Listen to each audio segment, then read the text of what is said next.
All right, my fellow Skepticons, are you ready for a little Bible study? No, not that kind of Bible study. Not what your preacher did in your Sunday school. No, Bible study with a little more flair. Today on God-Free Bible Study, we have a new milestone again. We just put Joshua to bed, and now we're starting in on Judges.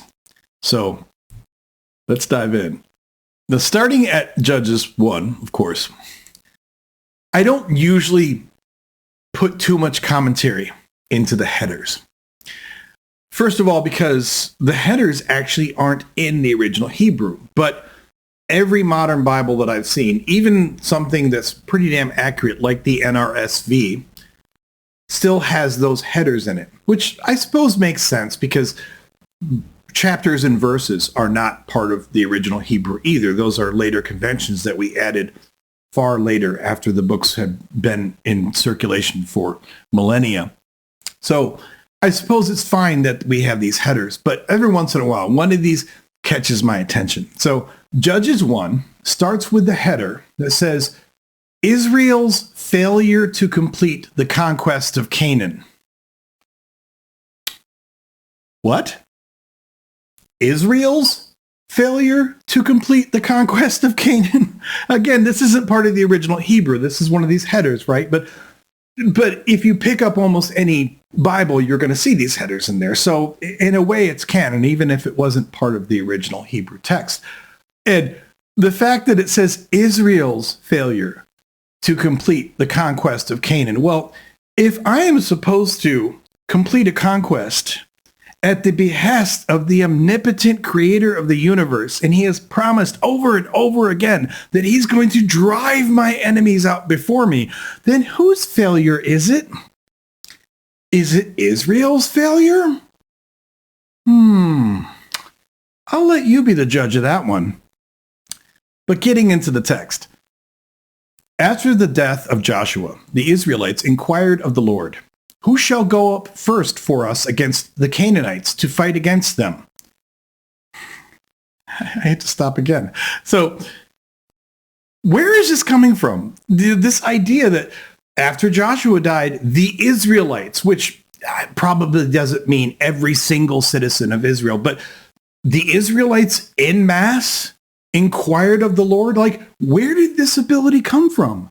Throughout the entire Bible, we have, up to this point, we have never seen any convention whereby an entire nation, even if it's the Israelites, can inquire of the Lord. Like, do they have a phone number? Was it like a Zoom meeting? They had a big Zoom meeting and Yahweh got on there and there was like 5,000 other little, videos on there of people, tuned in.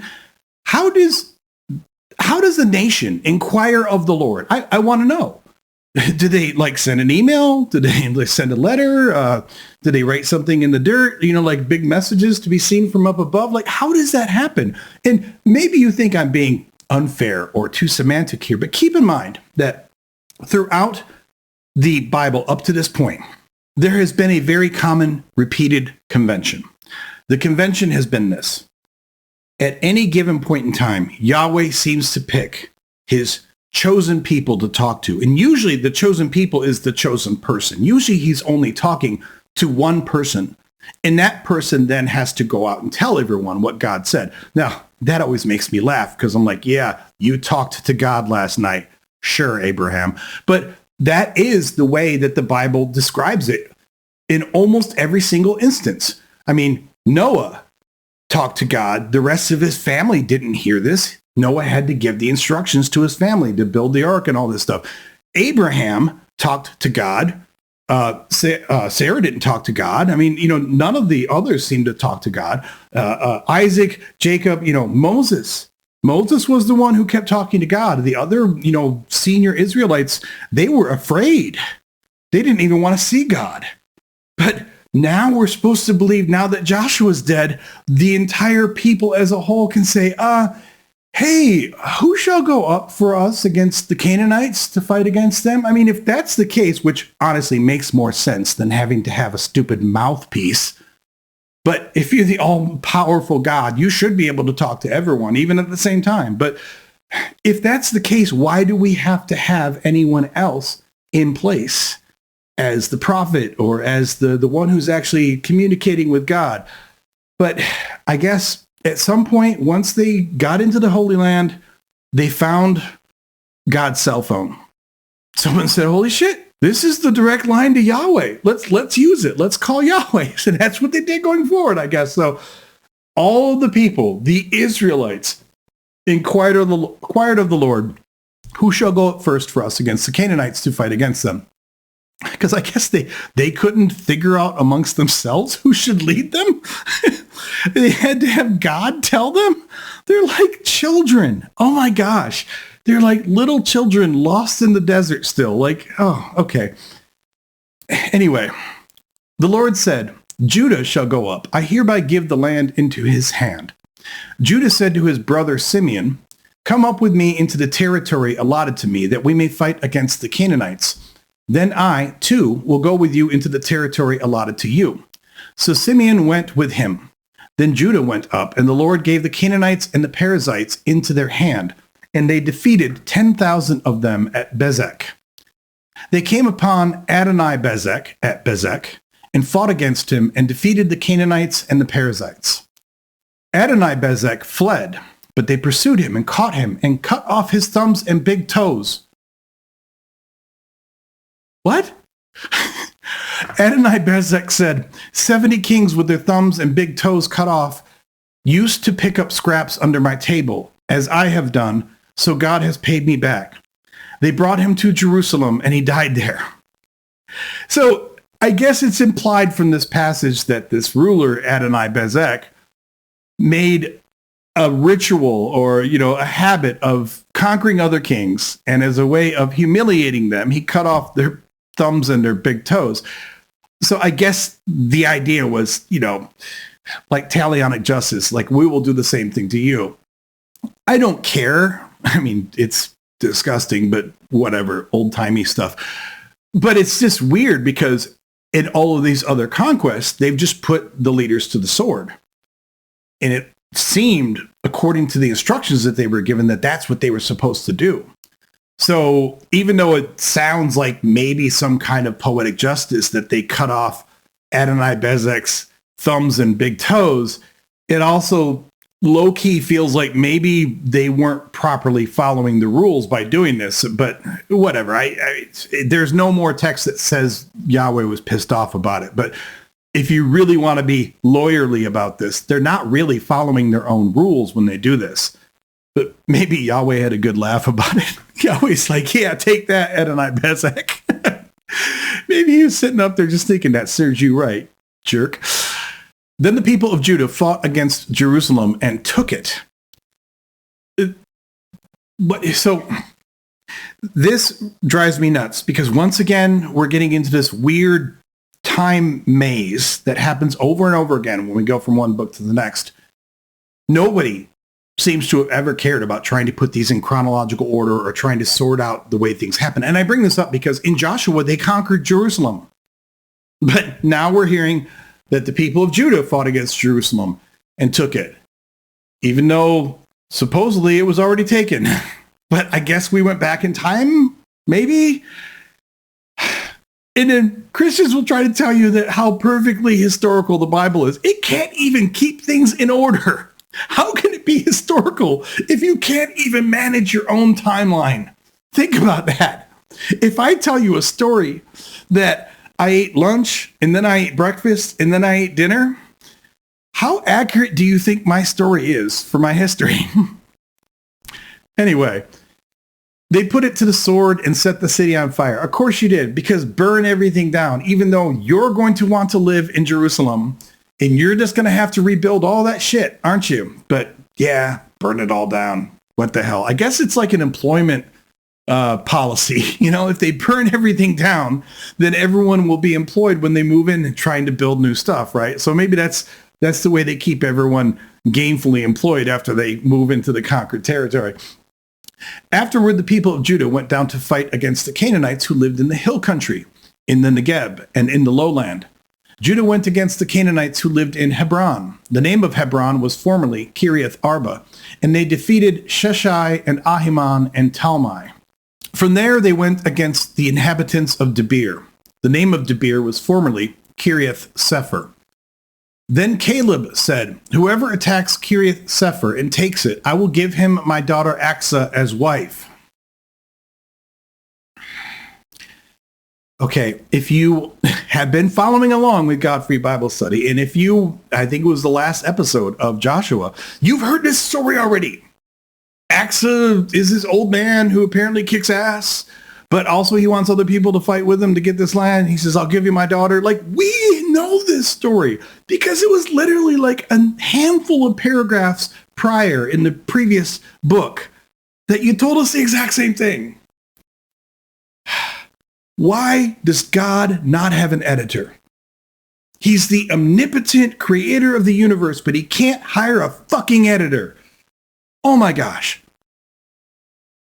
And Othniel, son of Kenaz, Caleb's younger brother, took it, and he gave him his daughter Aksa as wife. Yes, we know. You've told us this already. When she came to him, she urged him to ask her father for a field. As she dismounted from her donkey, was it a talking donkey? Caleb said to her, what do you wish? She said to him, give me a blessing. Since you have set me in the land of the Negeb, give me also Galoth Maim. So Caleb gave her Upper Galoth and Lower Galoth.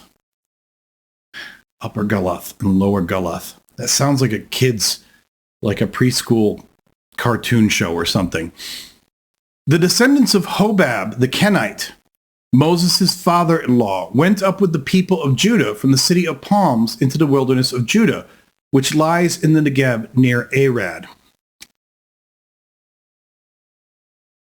I don't know if this is a contradiction or if this is supposed to refer to maybe one of Moses' concubines, because in Exodus, it was repeatedly made painfully clear to us that Moses married a Moabite, not a Kenite, and that his father-in-law was Jethro. They kept saying Jethro, father-in-law to Moses. Like they kept telling us over and over and over again that Jethro was the father-in-law to Moses. They couldn't stop telling us. And now, several books later, it's just haphazardly saying the descendants of Hobab the Kenite, Moses' father-in-law, went up with the people of Judah from the city of palms into the wilderness of Judah. Again, I know that Christians will come up with any excuse that they can pull out of their ass to make this make sense. What they will probably tell you is that Moses had multiple wives. So this is another father-in-law of Moses. But even if that's the case, the fact that you can't explain that means that this is still a contradiction. It may be a contradiction that has some kind of synergizing explanation that you can apply to it, but it's a contradiction because previously we were repeatedly explicitly told that Moses' father-in-law was Jethro, the Moabite. But now his father-in-law is Hobab, the Kenite. I'm sure Moses had about 92 wives, actually, but so that's probably the answer to this. Then they went and settled with the Amalekites. They settled with the Amalekites? I mean, that was another one of the groups that they're supposed to kick ass with. But here it says they just said, nah, screw it, we're going to settle with you, which I'm fine with. But according to all the edicts which have been given to us, they're supposed to be whooping ass. And they're not. Okay. Judah went with his brother Simeon, and they defeated the Canaanites who inhabited Zephath and devoted it to destruction. I love that phrase.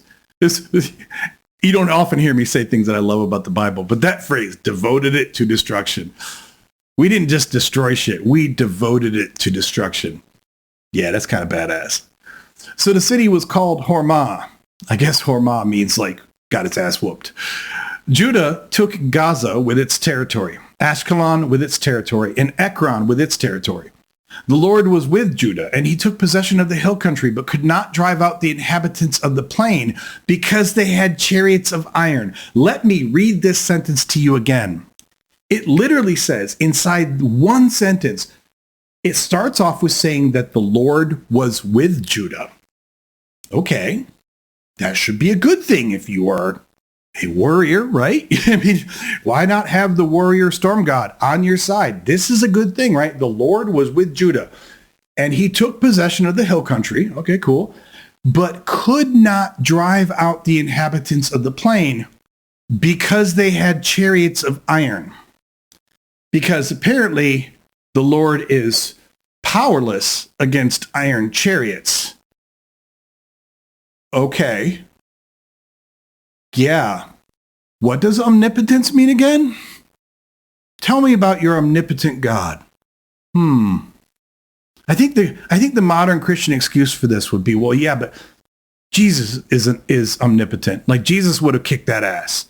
But since it was the Father, he's old. He kind of got tired. He really wants to retire. He's waiting for Jesus. He's like, man, I'm tired of doing this. But yeah, chariots of iron, that's enough to whoop Yahweh's ass, I guess. Hebron was given to Caleb, as Moses had said, and he drove out from it the 3 sons of Anak.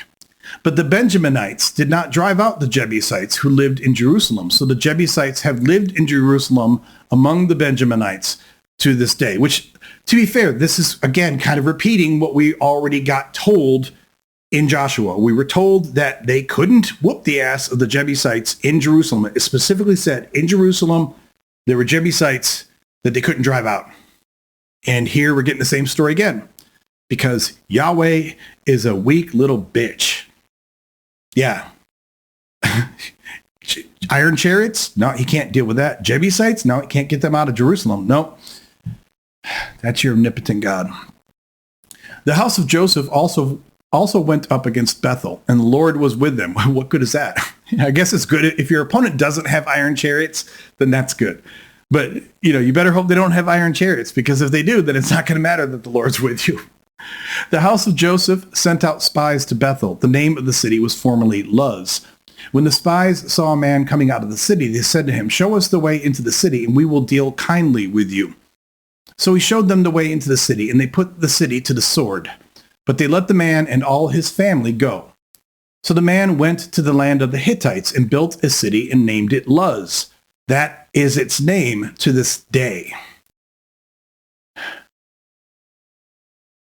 This is weird. I didn't even notice this the first time I read this before I did the recording here. But this doesn't make sense. It says, the house of Joseph sent out spies to Bethel. And then it says, in parentheses, the name of the city was formerly Luz. So he's sending spies to Bethel. And then this guy helps him get into the city. And then he goes on to found a new city that he calls Luz. I guess that could make sense, because it's not Luz. The town that they're attacking is not Luz right now. It's Bethel, and it used to be Luz. So when this guy then goes off and founds a new city, maybe he would name it after what the old name of his prior city was. So okay, we can move past that one. Manasseh did not drive out the inhabitants of Bethshean and its villages, or Tanakh and its villages, or the inhabitants of Dor and its villages, or the inhabitants of Ibleam and its villages, or the inhabitants of Megiddo and its villages.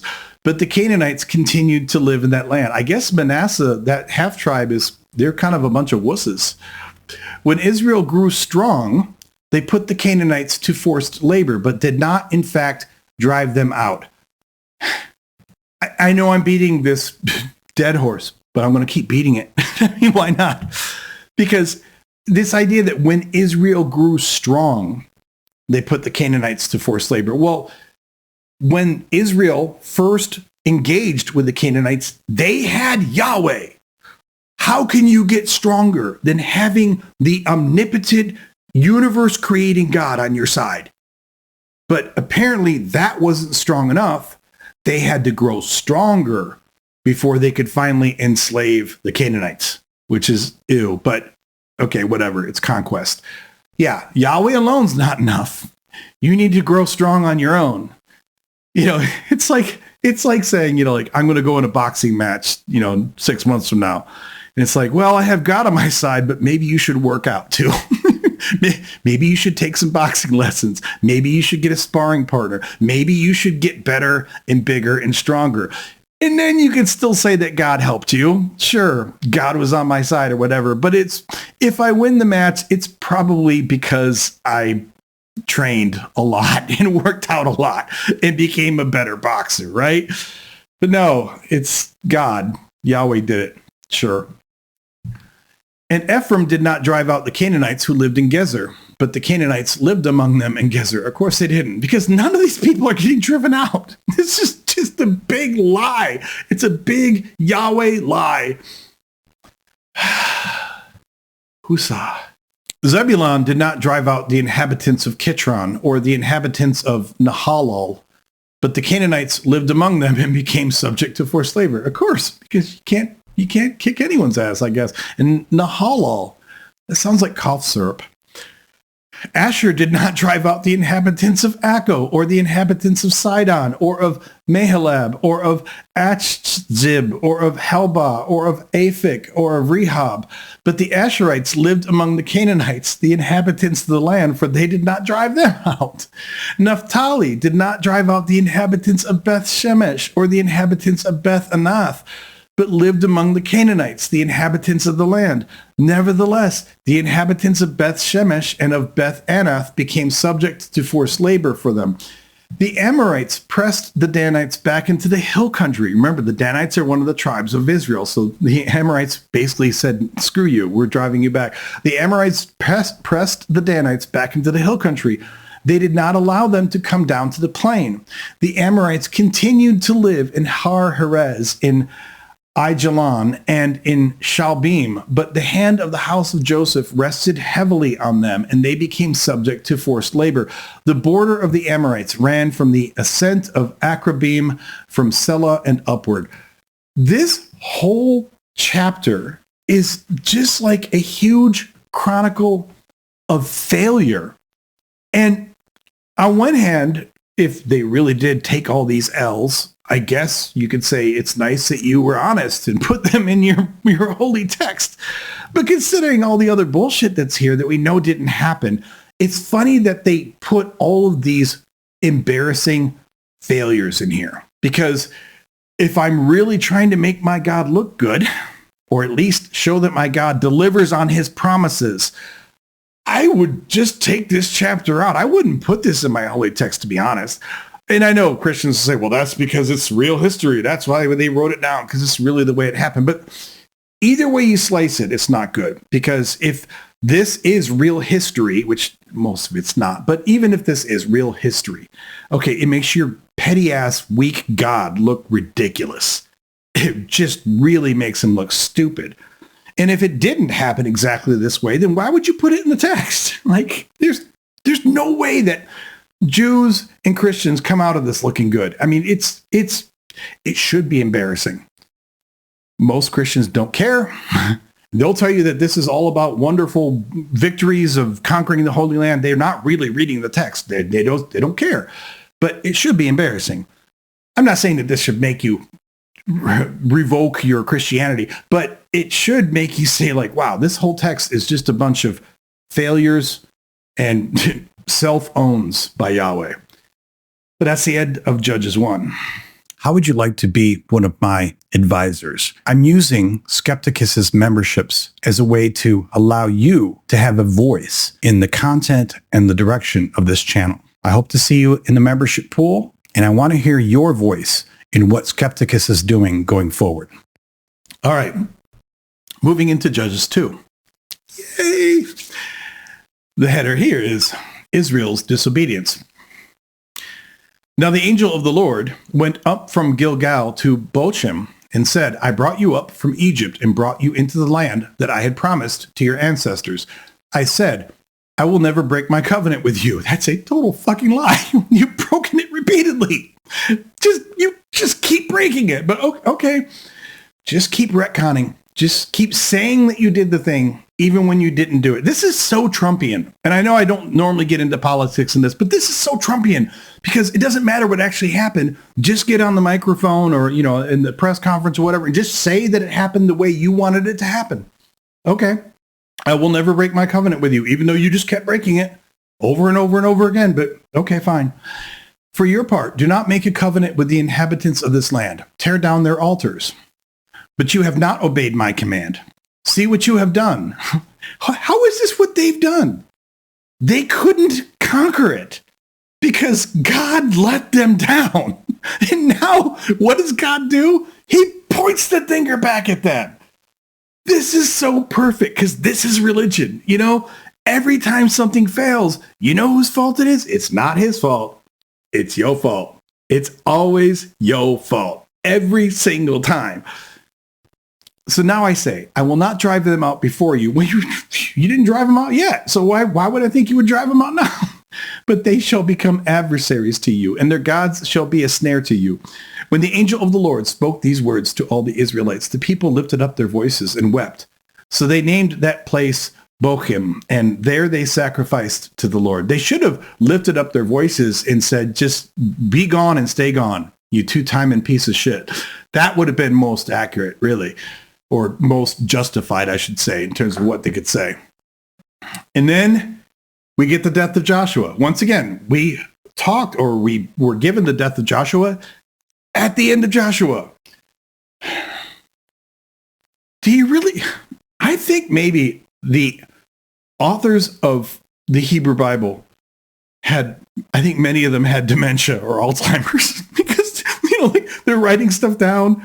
And then by the time they get, 4 or 5 paragraphs later, I know they didn't have paragraphs in the ancient Hebrew, but, by the time they get to the next scroll or whatever, they can't remember what they've written. So then they write the thing again. I can just picture this doddering old Hebrew dude, the scribe, and he's writing stuff, and he's been doing this for like 3 hours or 4 hours, and he's old, he's tired.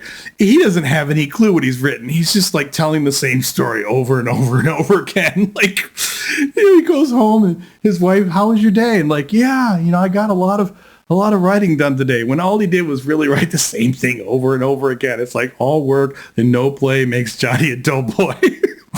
All work and no play makes Yahweh a dull God. Okay, but let's read again about the death of Joshua, shall we? When Joshua dismissed the people, the Israelites all went to their own inheritance to take possession of the land. Also notice that Judges 1 started off with them saying, Joshua's dead. Who should we have as a leader? And that's when God said Judah. But now inside of Judge, so it's not even that it's inconsistent between books, because that I can kind of understand. Okay, you have different writers for different books, and some of them are telling the same story again. But this one, Judges 1, opens with them saying, Joshua's dead. Who's going to be our new leader? Oh, it'll be Judah. Okay, great. And now in chapter 2, we're talking about the death of Joshua. I think, I think that in Israel, time is not linear. That's what explains this. I think that there's like some weird, time loop going on there. There's like a wormhole or something. Like time literally is not linear in the Levant. It's got to be something like that. In the Levant, time just is, asymmetric, and, sometimes you go forward, sometimes you go back. Like, tomorrow it's going to be 1000 BCE, and then the next day it'll be 500 CE. Like, it's just probably random there. That's got to be the answer. The people served the Lord all the days of Joshua and all the days of the elders who outlived Joshua, who had seen all the great work that the Lord had done for Israel. Yeah, all the great work. Joshua, son of Nun, y'all remember that, right? The servant of the Lord, died at the age of 110 years. So they buried him within the bounds of his inheritance in Timnath-Heres, in the hill country of Ephraim, north of Mount Gash. Moreover, that whole generation was gathered to their ancestors, and another generation grew up after them who did not know the Lord or the work that he had done for Israel. It is kind of funny because it says, moreover, that whole generation was gathered to their ancestors. I mean, I guess a charitable reading of that is that, yes, eventually everyone in that generation died, because we're talking about something that was thousands of years ago. So, of course, everyone in that generation died. But to read it literally, it sounds like right after Joshua died, or at the same time Joshua died, the entire generation died. Because there's that colloquialism, gathered to their ancestors, which means they died. So I'm sure they didn't all die at once, but it's written very odd. Israel's unfaithfulness. Israel's got a side chick. Okay. Then the Israelites did what was evil in the sight of the Lord and served the Baals. Oh, I am so juvenile. They served the Baals. Who do you serve? I serve the balls. And I don't understand this because it says plural. It says that they did what was evil in the sight of the Lord and served the balls. Now, I'm not some scholar or expert or anything like that with regard to, ancient mythologies and religions of the Levant. But I do know that the Canaanite pantheon, one of the major gods in the Canaanite pantheon was Baal. He was the storm god. In fact, in a lot of ways, that's the tension that you see here. I mean, they don't talk about it here in the Bible, but that's really the tension here is that Yahweh, what's Yahweh? He's a storm god. Baal, he's a storm god. So it's not just that they're worshiping another god. It's like, no, you can't have their storm god. You need to worship me. I'm the best storm god. But then it says the balls. Like, how many? I thought there was one Baal. Maybe that's pronounced Baal. I've heard people say that multiple ways. I'm just going to say balls because I like to say balls. Who doesn't like to say balls? So they served the balls. I can't say that without laughing. The Israelites were serving the balls. Okay. And they abandoned the Lord, the God of their ancestors, who had brought them out of the land of Egypt. They followed other gods from among the gods of the peoples who were all around them and bowed down to them. And they provoked the Lord to anger. So, but I have to point out again here that there wouldn't be any other people around them if God had actually done what he promised to do. If he had driven the people out, like he said he would do, like he repeatedly said he would do, these other influences wouldn't be there. It would just be the Israelites.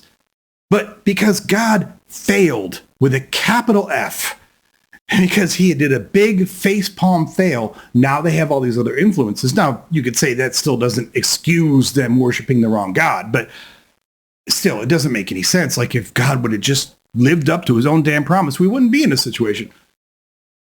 They abandoned the Lord and served Baal and the Astartes. So the balls and the Astartes. Oh, I'm 5 years old. But once again, Astartes, that's supposed to be one god, but it's listed here as plural. And in that first sentence, it lists balls as plural.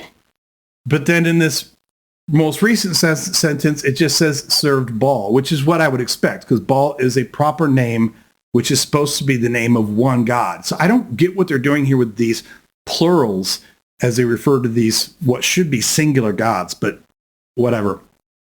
So the anger of the Lord was kindled against Israel, and he gave them over to plunderers who plundered them. That's what plunderers do.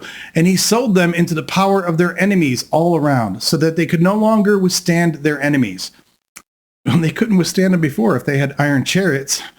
Whenever they marched out, the hand of the Lord was against them to bring misfortune, as the Lord had warned them and sworn to them, and they were in great distress. Notice here, this is just the classic dodge. And this is endemic amongst all religions, but Christians are very good at doing this. Every military victory is the credit of God. God did this. God brought us victory. In every military failure, you know whose fault that is? It ain't God's. It's yours. So every military failure is your own damn fault. Now, in this case, you could say, well, God brought them failure because he didn't like what they were doing. But ultimately, it's still their fault because he did this because they were doing bad things. They were worshiping the wrong gods. So failure is their fault and success is God's credit every single time. I need to be a god of my own religion.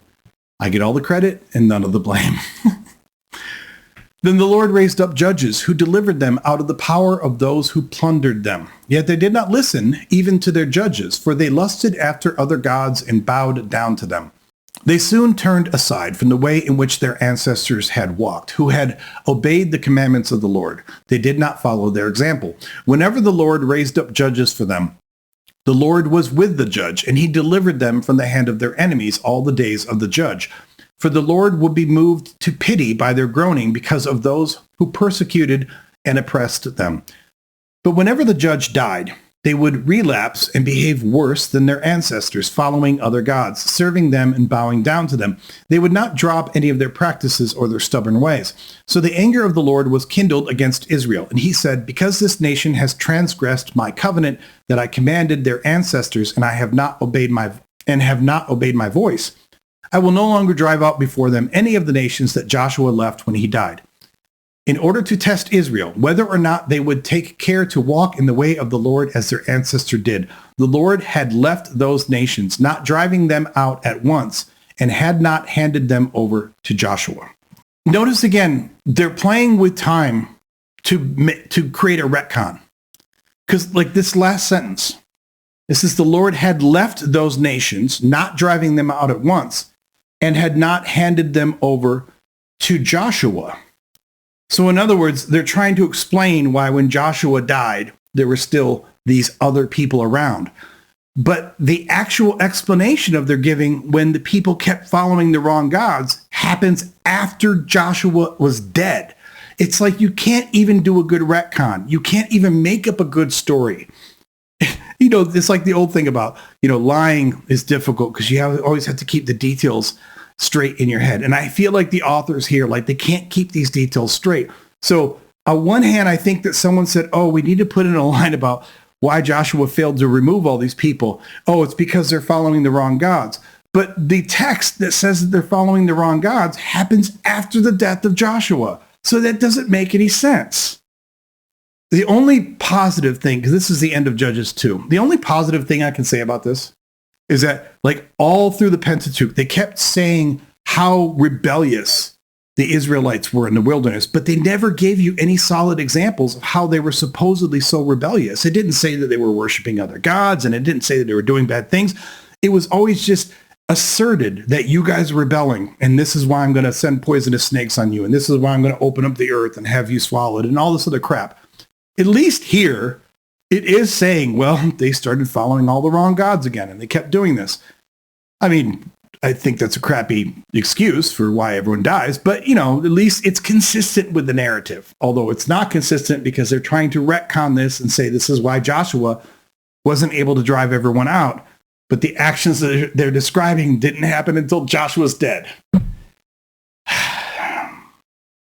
There is no one on this production team who is actually looking at the story's consistency. On big productions like Star Wars or Star Trek or whatever, they will have people on the writing staff who literally have the job of making sure that things are consistent with canon, that things are consistent with the last episode from last week, and that, trying to make sure that they don't create a whole bunch of ridiculous conundrums and contradictions in their own storyline. Hebrews apparently don't know about that role. Israelites don't know that you can hire someone to do that. And Yahweh doesn't know it either. But that's the end of Judges 2. Okay, on to Judges 3. This is nations remaining in the land. Now, these are the nations that the Lord left to test all those in Israel who had no experience of war in Canaan. It was only for successive generations of Israelites to teach war to those who had no experience of it. Oh my God. So now they're saying, in the previous paragraph, they said that these nations are still there because the people had done bad things and had worshipped the wrong gods. Literally one sentence later, now they're saying, they're there. It is a parenthetical, but it says, they're there to teach war to those who had no experience of it. I want you to think about this. Let's imagine that you live in Pennsylvania and there's a community there of violent Cubans. They have their own borders and they have weapons, and, it's not just, I don't mean just a community of Cuban ethnic people. I mean, there's an outcrop of Cuba somewhere in Pennsylvania. And imagine the president saying, we're going to leave that outcrop of Cuba in the middle of Pennsylvania because, the Pennsylvanians, they need to learn about war and they need to have experience with war. So we're going to leave these violent opposing forces in the middle of your state just so that you get experience with war. Yeah, thanks for that, fucking asshole. Jeez. Jesus, man. It's like, the stupid excuses that they come up with. It's bad enough that they keep retconning, but then they give these excuses that don't even make any sense. Like, remember a few books ago, they said that, oh, we can't remove all of these people because there's too many wild animals in the territory. We don't want you to have to deal with the wild animals. Like, all the stupid excuses that are given here and there throughout these chapters throughout these books about why God couldn't do or wouldn't do what he promised to do, which was to drive everyone out. Fucking liar. The 5 lords of the Philistines and all the Canaanites and the Sidonians and the Hivites who lived on Mount Lebanon, from Mount Baal Hermon as far as Lebo Hamath. They were for the testing of Israel. These communities of people are there for the testing of Israel. Come on, man. Do you expect anyone to take this seriously? They're not there because you couldn't drive them out. No, that couldn't be. They're there for the testing of Israel. Yeah, that's why they exist. Could you imagine Yahweh actually talking to these other communities and saying, you are here for the purpose of fighting my people. You know, like, that's the only reason I let you stay here is because I want you to battle all the time with my people. Like,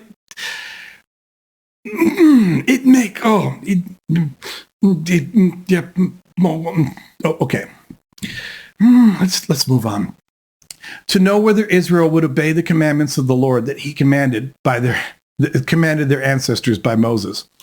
So the Israelites lived among the Canaanites, the Hittites, the Amorites, the Perizzites, the Hivites, and the Jebusites, and they took their daughters as wives for themselves, and their own daughters they gave to their sons, and they served their gods.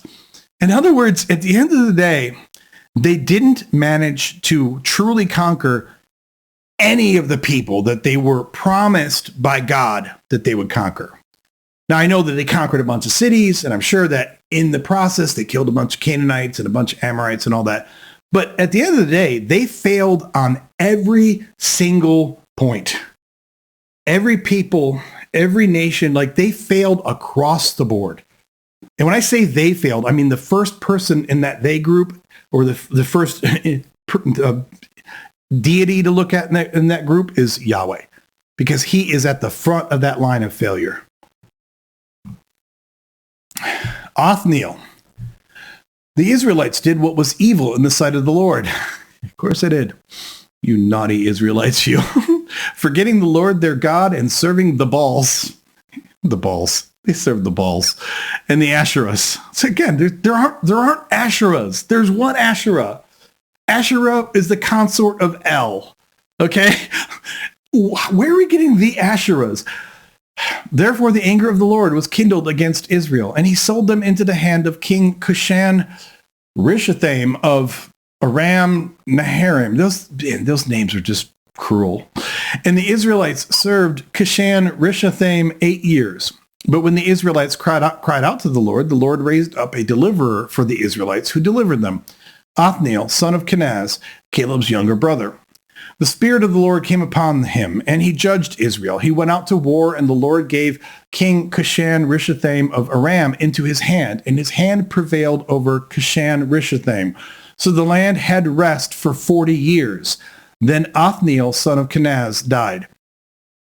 Notice here it says that God, Yahweh, first of all, he says he sold them into the hand of King Cushan. There's more of your slavery terminology. They are his slaves.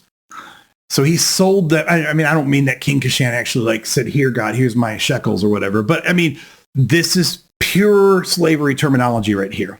But then it also says after this happened that, and the Israelites served Cushan 8 years. But when the Israelites cried out to the Lord raised up a deliverer. Well, what if they had cried out after 6 years? Or 3 years, or 2 weeks? Was there anything special about the 8 years? Or is it just that he was going to come save them as soon as they cried out to him, but because they didn't cry out to him for 8 years, that's when? Or maybe they were crying out to him the whole time, but it wasn't until 8 years that they cried out to him, and now he answered. I don't know. It's complete conjecture from the text. It's not clear at all, but it has to make you wonder, so if you had cried out to the Lord after a month, he would have delivered you then. Like, you got to feel pretty stupid if you find out that, man, all it would have taken was a phone call for us to get out of this mess. Could you imagine if you were in jail for 8 years and then you get pardoned or something? You know, you call, your buddy and say, hey, can you talk to the governor? And he says, yeah. And he talks to the governor and he gets you pardoned. And then you're like, dude, could I have called you like a year, 2 or 3 ago? And he's like, yeah, you could have called me anytime. We could have gotten this pardon for you 5, 6, 7 years ago, but you didn't call till now. So yeah, okay. Ehud. The Israelites again did what was evil in the sight of the Lord, you naughty Israelites. And the Lord strengthened King Eglon of Moab against Israel because they had done what was evil in the sight of the Lord. In alliance with the Ammonites and the Amalekites, he went and defeated Israel, and they took possession of the city of palms. So the Israelites served King Eglon of Moab 18 years. But when the Israelites cried out to the Lord raised up for them a deliverer, Ehud, son of Gera. Again, could they have cried out any time? I don't know. But the Lord raised up for them a deliverer, Ehud, son of Gera, a Benjaminite, a left-handed man. I don't think there's any reason that it matters that he's left-handed. I don't think there was anywhere that's actually... It does, okay, well, it seems like a stupid detail, but let's keep reading. The Israelites sent tribute by him to King Eglon of Moab. Ehud made for himself a sword with 2 edges, a cubit in length, and he fastened it on his right thigh under his clothes. Then he presented the tribute to King Eglon of Moab. Now Eglon was a very fat man. Don't body shame Eglon. That's not cool. When Ehud had finished presenting the tribute, he sent the people who carried the tribute on their way. But he himself turned back at the sculptured stones near Gilgal and said, I have a secret message for you, O king. So the king said, silence. And all his attendants went out from his presence. That's funny. I have a secret message for you. Silence. Ehud came to him while he was sitting alone in his cool roof chamber and said, I have a message from God for you. Now that's some metal shit right there. You know, like I've got a message from God for you. So he rose from his seat.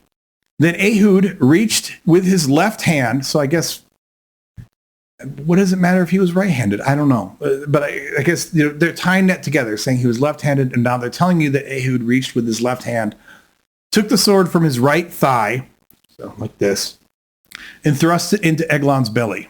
The hilt also went in after the blade, and the fat closed over the blade.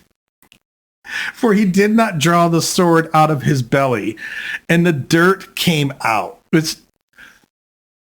I don't know what that means, the dirt came out. I actually wonder if that is a reference, because like, if you already have internal bleeding in your stomach, it will look like coffee grounds. Like if you then vomit it up or whatever, it will look dark and like coffee grounds. I wonder if that's what that's supposed to refer to, that he, stuck this guy with a sword and then the dirt came out.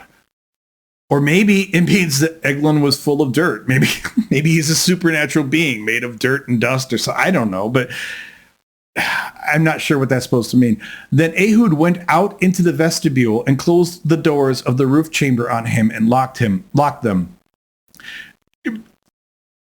It's weird with this story because I think that they're actually going for shock value here, because, okay, Eglon's, a little rotund. We get that. But then it says he thrust it into Eglon's belly. The hilt also went in after the blade. So basically you're saying you buried the entire sword in him, which I assume would have to come out of his back or something because, it's pretty hard to stick a sword upright through a guy and get the whole sword in there. And it said it was a cubit long. So it's more like a short sword. It's like, a cubit is roughly supposed to be about your forearm length, right? So it's not a long sword. But still, the idea that he stuck the whole thing in him, like, I guess that serves the story somehow, but okay. After he had gone, the servants came. When they saw that the doors of the roof chamber were locked, they thought he must be relieving himself in the cool chamber. The door's locked and they just assume that he's relieving. I guess he spent a lot of time on the pot, you know? So they waited until they were embarrassed.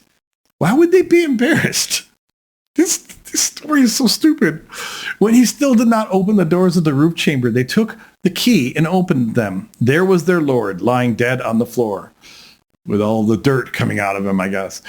Ehud escaped while they delayed and passed beyond the sculptured stones and escaped to Sarah.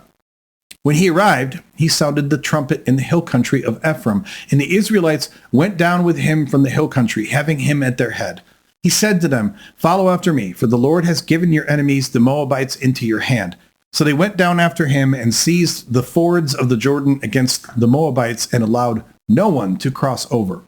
At that time, they killed about 10,000 of the Moabites, all strong, able-bodied men. No one escaped. Of course, kill everyone. So Moab was subdued that day under the hand of Israel, and the land had rest 80 years. I like how it's always that the land has rest when they are back in control. But when they're not in control, I guess the land is not at rest. You know, like, if that's not ethnocentric writing, I don't know what is. And then there's this, so Judges 3 ends with this really weird thing. And hardcore Christians know this. Like, there's like whole legends people have written about this, but it's literally 2 sentences about Shamgar. After him came Shamgar, son of Anath, who killed 600 of the Philistines with an ox goad. He too delivered Israel. If you don't know what an ox goad is, it's like a long stick with the little pointy thing on the end of it. Like, you know, you goad the ox, you know, when you're trying to till the fields and such. It's just a way of, you know, spurring them on. So the idea that, I know these are just old-timey stories, but Shamgar took an ox goad, which isn't even a proper weapon. I mean, anything can be a weapon if used right, but, you know, it's not even like a proper sword or a spear or anything. And he killed 600 of the Philistines. Okay. Yeah, dude, whatever. That's so video game. You know, like when you're like super powered and you go out there and there's like 100 enemies around you, but they're all weak little enemies, and you just start killing all of them, and then they can't hit you, and you just kill all of them, and it's slaughter. But yeah, other than a video game, it's the dumbest shit you've ever seen, because no, that didn't happen. And if it did happen, that should be the most shameful chronicle for the Philistines that any people could ever have. You know, like, what happened? Where are the other 600 guys you were with? Well, this one dude, Shamgar, came over the hill. Wait, one guy? Yeah, but he had an ox goad. So? But what happened to the rest of our men? He killed every one of them. He killed all 600 with the ox goad? Yeah. That has to be so embarrassing. You know, it's like telling an army unit that, you know, most of the army unit was wiped out by some old lady with a spoon. I mean, it's okay. That is the end of Judges 3. So that is going to get us to the end of this episode. So we got through Judges 1, 2, and 3 today. Obviously, we will pick up at the next episode with Judges 4. Thank you to all of my members. I want to give you special thanks. You guys are awesome. Don't let anyone tell you otherwise. I want to encourage everyone to see all of my videos. If you haven't checked out the rest of Godfree Bible Study, check out the series, because we started at Genesis 1. And now we are in Judges up to 3 so far, and we're going to keep going. Thank you all for being here. I want to see you all on future videos, but until I do, lo, I say unto you, stay skeptical.